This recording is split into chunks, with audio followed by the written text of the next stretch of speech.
বিএসএফকে মোকাবিলা করতে বিজিবি যথেষ্ট বললেন বিজিবি অধিনায়ক গোলাম কিবরিয়া। বিস্তারিত দেখুন চাঁপাইনবাবগঞ্জের শিবগঞ্জ থেকে মোহাম্মদ আল আমিন খানের পাঠানো ভিডিওতে। চাঁপাইনবাবগঞ্জের মহানন্দা ৫৯ বিজিবি ব্যাটালিয়নের অধিনায়ক লেফটেন্যান্ট কর্নেল গোলাম কিবরিয়া বলেছেন, সীমান্তে বিএসএফকে মোকাবিলা করার জন্য বিজিবি যথেষ্ট। আগে আমরা প্রতিরোধ করব, প্রয়োজনে ১৮ কোটি মানুষ যুদ্ধ করবে, কিন্তু জীবন দিয়ে হলেও আমরা সার্বভৌমত্ব রক্ষা করব।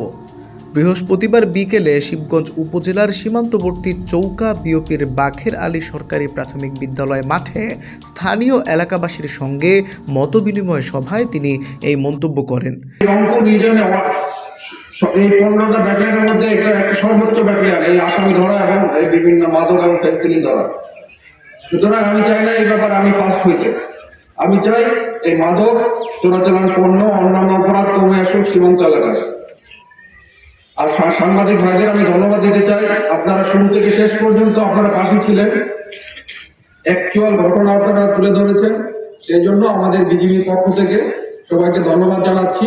আর একটু খেয়াল রাখতে হবে, কিছু কিছু সাংবাদিক আছে, সাংবাদিক বলবো না, তার সাংবাদিকের কাতারে পড়ে না, ওরা হচ্ছে ভিউ বাড়ানোর জন্য মিথ্যা নিউজ দেয়।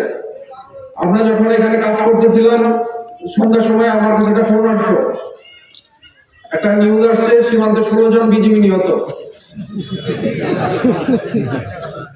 আমি শোনার পরে কোশ্চেনের উত্তরই দিই না। এই ধরনের মিথ্যা গুজব আমাদেরকে প্রতিরোধ করতে হবে।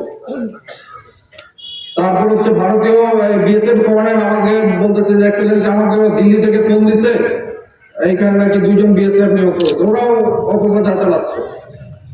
সুতরাং আমরা এই ধরনের গুজব বা অপপ্রচার যেন না হয়, আমরা সেদিকে খেয়াল রাখবো। কিবরিয়া আরও বলেন, সীমান্তবাসী মাদক ও চোরাচালান মুক্ত সমাজ গঠনে বিজিবিকে সহায়তা করে আরামে ঘুমে। বিজিবি তাদের নিরাপত্তা নিশ্চিত করবে।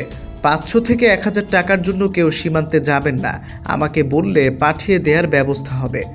সভায় অন্যদের মধ্যে বক্তব্য রাখেন শিবগঞ্জ উপজেলা নির্বাহী কর্মকর্তা আজহার আলী, শিবগঞ্জ থানার ভারপ্রাপ্ত কর্মকর্তা গোলাম কিবরিয়া, ৫৯ বিজিবির সহকারী পরিচালক মোহাম্মদ বেলাল, শাহবাজপুর ইউনিয়ন পরিষদের সাবেক চেয়ারম্যান তোজাম্মেল হক, সোনা মসজিদ বিওপির কোম্পানির কমান্ডার শাহজাহান সহ স্থানীয় জনপ্রতিনিধি, পেশাজীবী, স্কুল ও মাদ্রাসা শিক্ষক, এলাকার গণ্যমান্য ব্যক্তিবর্গরা।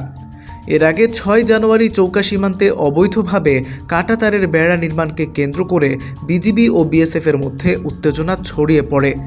গেল শনিবার সকালে আবারও বাংলাদেশের অভ্যন্তরে বিএসএফের সহায়তায় ভারতীয় নাগরিকরা বাংলাদেশের কৃষকদের আম গাছ ও ফসল কেটে নিয়ে যায়। এ সময় বাধা দিতে গেলে বাংলাদেশিদের উপর হামলা চালায় ভারতীয় নাগরিক ও বিএসএফ সদস্যরা।